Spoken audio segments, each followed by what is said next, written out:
Certain species are very challenging to hunt. In North America, for instance, white-tailed deer are incredibly hard to pin down. They have an amazing sense of smell and hearing, so they can hear a human approaching from quite a distance. Similarly, wild turkeys make it difficult to hunt them down because they bail as soon as a human is in the vicinity. African bush elephants, however, unlike other species that bolt from prospective threats, don't feel the need to run or escape. After all, they are aware that they're bigger than any other creature around them, so they naturally have little to fear. Their lack of getting away makes them easier to kill than most others. Due to their size, elephants have no natural predators. Humans use elephant guns to take them down, and there is nothing natural about that. When hunting parties arrive in jeeps, elephants do not run. And if they did try to hide, they'd have a hard time doing so successfully. If they see something unfamiliar, they tend to watch, or, if made nervous, just move away. This leaves them as an open target for a skilled hunter looking to take them down with a precise headshot. The elephant's popularity has collapsed massively over the last century. In 1900, 10 million elephants were roaming the African plains.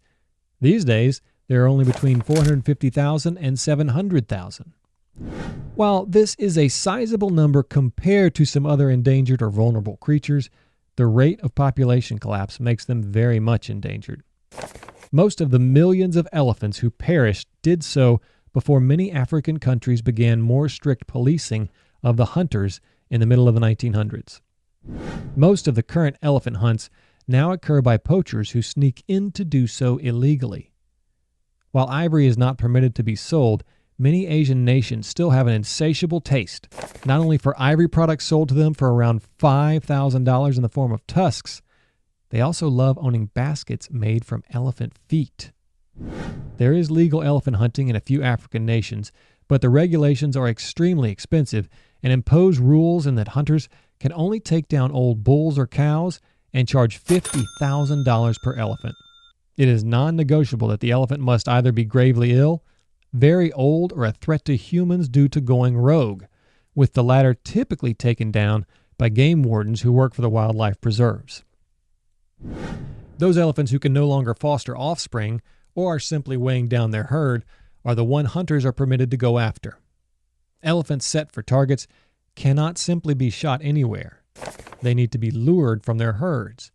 This is because if a hunter misses, the elephant will likely charge them to scare them away. Shooting an elephant next to a herd could incite a deadly stampede.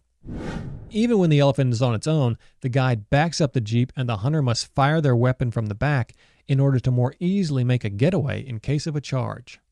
Animal rights groups vehemently oppose even such limitations.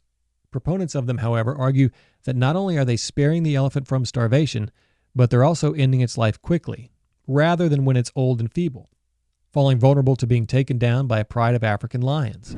Plus, they argue that the exuberant fees they pay are funding the preserves where the elephants live. Of course, it's a headshot that kills an elephant, and some hunters argue that they would rather hunt with a 700 Nitro Express, a bow and arrow combination that is far more likely to injure an elephant than kill it.